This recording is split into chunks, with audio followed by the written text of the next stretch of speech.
Good morning mga lods, at ngayong araw nga pala abangan natin sa second lap derby ng summer derby sa FPR mga lods.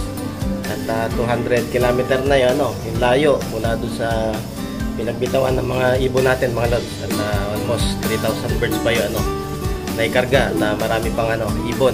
At magandang laban to kasi nga maganda yung panahon. Sa lahat nga pala nagkarga sa FPR mga lods, sa second lap derby na FPR mga lods, at good luck sa atin. At sana magtamasa lahat tayo mga lods, at makauwi yung mga ibon natin para may pangkarga pa tayo sa third lap. Third lap ng Tawid Dagat mga lods. Malapit na yung last lap natin yung mga lods, at 9 AM na nga, at abangan na, at possible na magdatingan na yung mga ibon. Tabay tayo mga lods. Yung mga lods, salamat.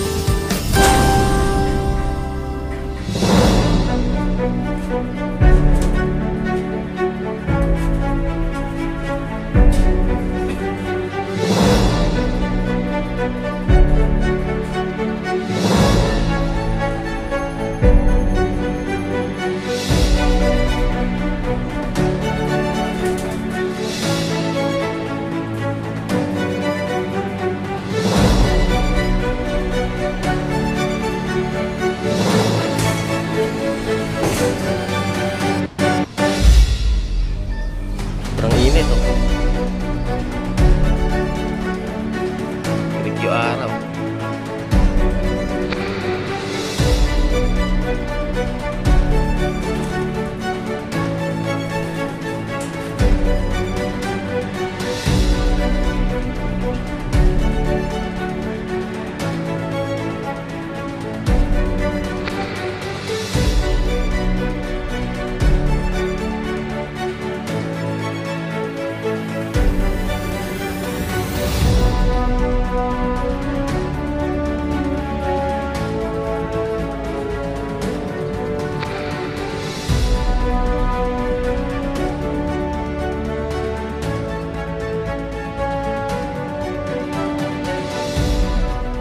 Hours later.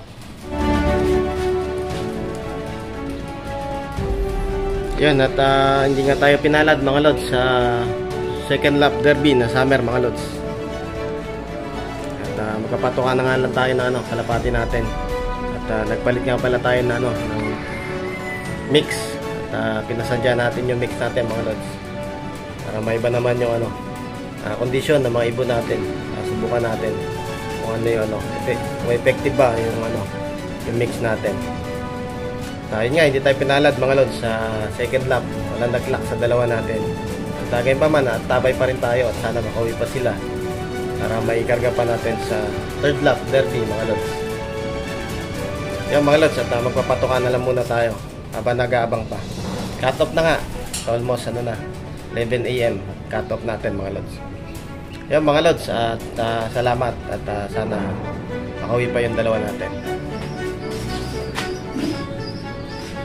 Ito nga pala yung mga minix natin mga lods. Ito,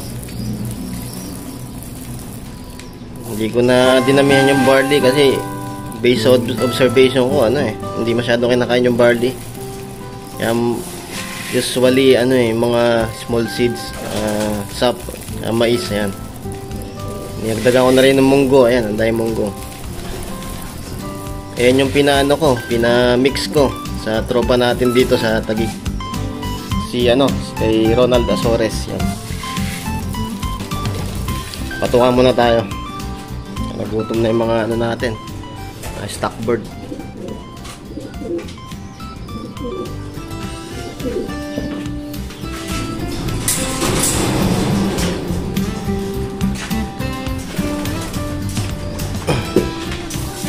Simple lang tayo magpatuka mga lods. Hindi tayo ganyan lang. Maganda rin yung nila, yung dumi sa mix natin. Buti may nagmi-mix dito sa lugar namin.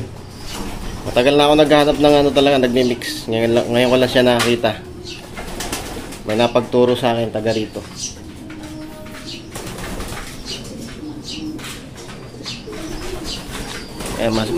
Sila masipag kumain Ayaw kasi nila ng barley. Usually, yung natitira pag ano bumibili ako ng breeder mix. Kaya ito special.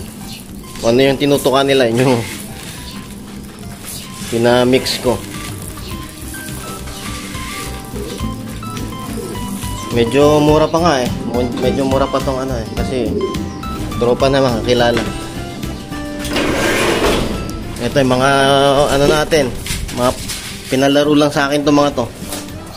Itong mga ibon na to, ayan.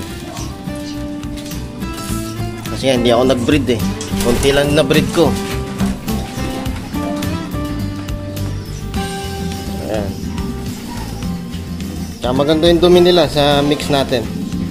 Special ba naman kahit pati mga inakay kumakain. Ayan. Kontakin nyo lang yung tropa natin dito sa Taguig kung malapit kayo dito sa Taguig. Kay si Ronald Azores. Yung name niya sa FB. Ayan, ipopost natin sa screen.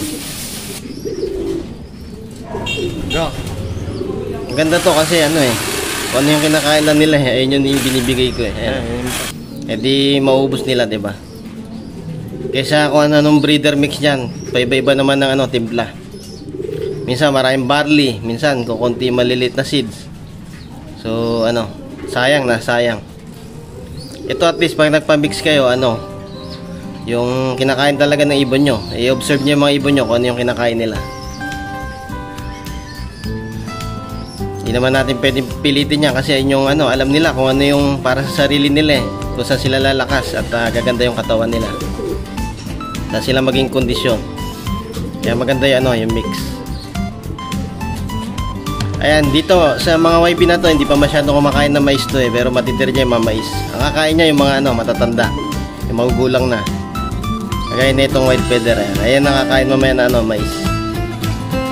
Very special lang yung pagkakatibla. Medyo parang mga VIP. Mga VIP mga ibon. Very important. Birds.